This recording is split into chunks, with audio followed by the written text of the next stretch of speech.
د تکذیب دا ډول څرګندونې د څه ښکارندوی نه کوي؟ آیا ترهګرې ډلې په پاکستان کې دننه شتون لري؟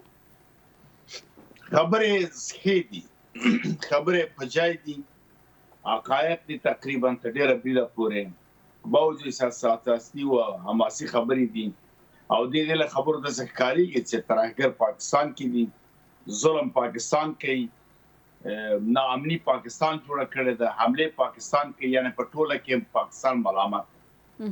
اما داسې اڅکزی صاحب دا خبرې ولې کوي په دې موقع کې، په دې وخت کې؟ یا هلته د بلوچستان مشر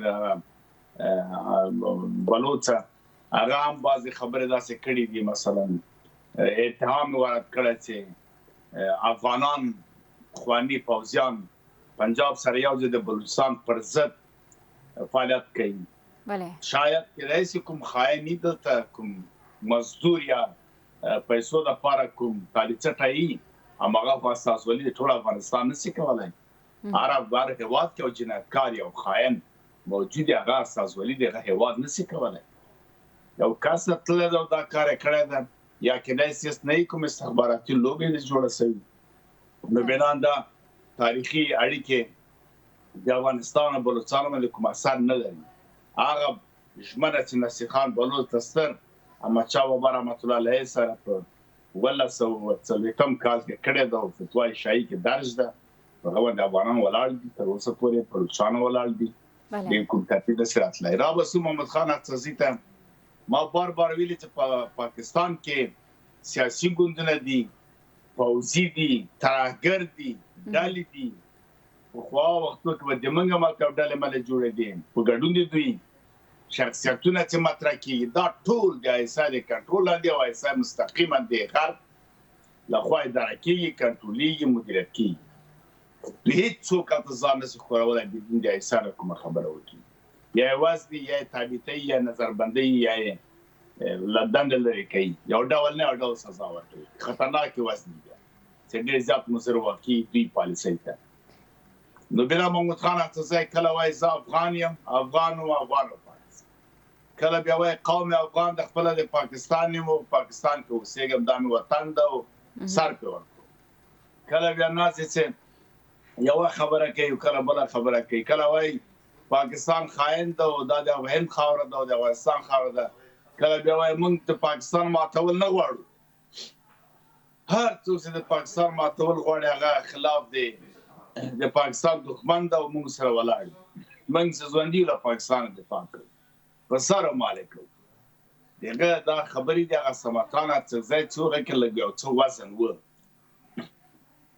یعنې په خپل دریځ او څه ولاړ و. هماغه و چې په ګلستان د جمال الدین روډ کې په خپل کور کې هماغه سیمه کې په مېلمستون کې وویشته، مړی که شهید یې کړ. کله چې څوک شهید شي، مړی کې، تورې کې، دا دې معلومېږي چې دی د غرب د پردیو منافعو لپاره کار نه کوي، ځکه وژل کېږي. نو محمد خان اڅکزي کورنۍ ټول ته په لندن کې ځوان کې دا مشهوره ده چې دا خبرې وکړي.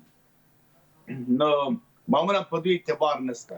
یعنې مړ صاحب دوی چې دا خبرې کوي، دا کوم څرګندونې چې کړي دي او دوی ته پاکستان حکومت هم کوم غبرګون نه ښیي، لامل یې همدا ده چې دوی خپله دوی ته دا واک لاس کې ورکړي دا خبرې وکړي.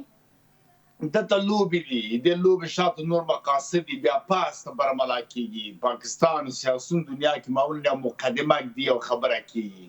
و زه خپله دغه د بلوچ له خبرې نه شک تردید ګورم چې ولې تاسې په دومره لویه پیمانه وعده کوئ چې پوځیان پخواني پنجاب سره یوځای او ویدو نه نښلوئ.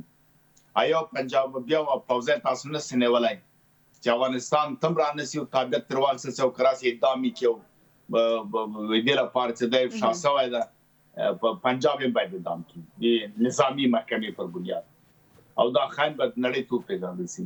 دلته چې دا خبرې کوي، پرونی خبره چې ګوري، نن ته چې ګوري بیا زموږ اسمان فرق کوي.